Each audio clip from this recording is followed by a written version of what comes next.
ધોળાવીરા હડપ્પા સાઇટનો વિકાસ થતાં દેશ વિદેશના પ્રવાસીઓ ઉમટી રહ્યા છે, પરંતુ સ્થાનિક રોજગારી મુદ્દે મોટો વિવાદ સર્જાયો છે. આ સાઇટ પર વર્ષોથી ગાઈડ તરીકે કામ કરતા અને અનુભવ ધરાવતા સ્થાનિક યુવાનોને અચાનક કામ કરતા અટકાવવામાં રોષ ફાટી નીકળ્યો છે. આજે અન્યાયનો ભોગ બનેલા આ યુવાનોએ ભચાઉ નાયબ કલેક્ટર કચેરીએ પહોંચી રજૂઆત કરી હતી. ભચાઉ શહેર કોંગ્રેસ પ્રમુખ મંજીભાઈ રાઠોડ અને કોંગ્રેસ સમિતિએ યુવાનોને સમર્થન આપ્યું છે. કોંગ્રેસનો આક્ષેપ છે કે સરકાર વોકલ ફોર લોકલની વાતો કરે છે, પણ સ્થાનિક વહીવટીતંત્ર ભ્રષ્ટાચાર આચરી સ્થાનિકોને જ અન્યાય કરી રહ્યું છે. યુવાનોની માંગ છે કે ગુજરાત સરકારના પર્યટન વિભાગ દ્વારા તેમને સત્તાવાર નિમણૂક પત્રકો આપી કાયમી ન્યાય આપવામાં આવે. તમે ક્યાંથી આવો છો અને તમારી શું રજૂઆત છે? નમસ્કાર જી, મારું નામ સંજોર જીગર છે, ગામ ધોળાવીરાથી આવું છું. આ બધા તમે જોઈ શકો છો, તમામ મિત્રો મારા ગાઈડ મિત્રો છે. હું બી ગાઈડ છું, ધોળાવીરા સાઇટ ઉપર કામ કરીએ છીએ, ઓલ ઓવર કચ્છમાં બી ફરાવીએ છીએ. અને તમારી સમસ્યા શું? જી, અમે છેલ્લા 2020થી પાછળ બધા ગાઈડો છે પ્રોપર સાઇટ ઉપર કામ કરે છે. કોઈને 4 વર્ષ થઈ ગયા છે, કોઈને 5 વર્ષ થઈ ગયા છે. ધોળાવીરા આર્કિયોલોજીકલ સાઇટનો સંપૂર્ણ રીતે એમને આખી માહિતી છે. બધા જે ભાઈઓ છે ગાઈડ તરીકે કામ કરે છે, પણ હમણાં તત્કાલ ધોરણે કોઈ નવા સીએ અને અલગ અલગ અધિકારીઓ આર્કિયોલોજીકલ સાઇટ ઉપર આવ્યા છે, તો એમણે નવા નિયમ બનાવી નાખે છે ને એ નિયમ પ્રમાણે અમારી પાસે બી સર્ટિફિકેટ છે, તો અમને અલાઉડ કરતા નથી ને અમે આટલા વર્ષોથી કામ કરતા હતા, હવે અમને રોકી દેવામાં આવ્યા છે.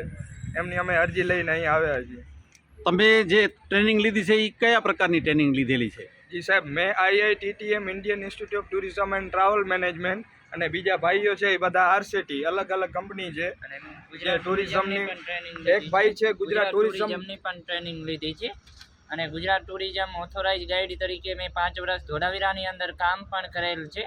તો પણ ગુજરાત ટુરિઝમનું મારી પાસે લાયસન્સ છે, તો પણ સાઇટ ઉપર જે સાઇટના અધિકારી છે CA ગૌતમભાઈ કરીને, એ લોકો અલાઉ નથી કરતા અને એમના જે અધિકારી હોય, અધિકારીના જે લાગતા ગાઈડ હોય એમને અલાઉ કરવામાં આવે છે.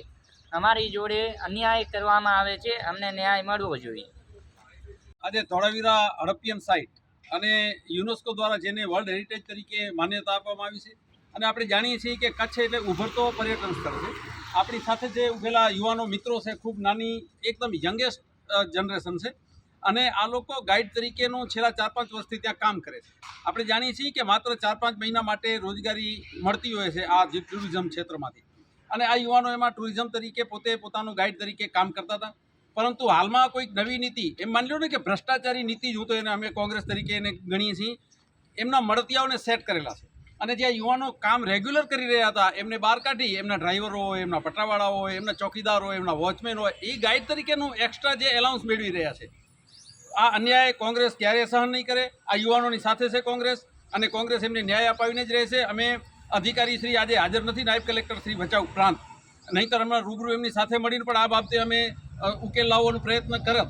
પરંતુ જો તંત્ર દ્વારા આ યુવાનોને ફરીથી એમની મૂળ જગ્યા ઉપર રોકવામાં નહીં આવે, કારણ કે એમની પોતાની વેબસાઇટો છે, એમના પોતાના કનેક્શનો છે, ઓનલાઈન બુકિંગ કરે છે અને ખૂબ સારો નોલેજ ધરાવે છે, પ્રોપર ધોળાવીરાના છે, પેઢી દર પેઢીના, એટલે એ ધરતીથી જોડાયેલા છે, ધરતીના એક પથ્થરથી પરિચિત છે.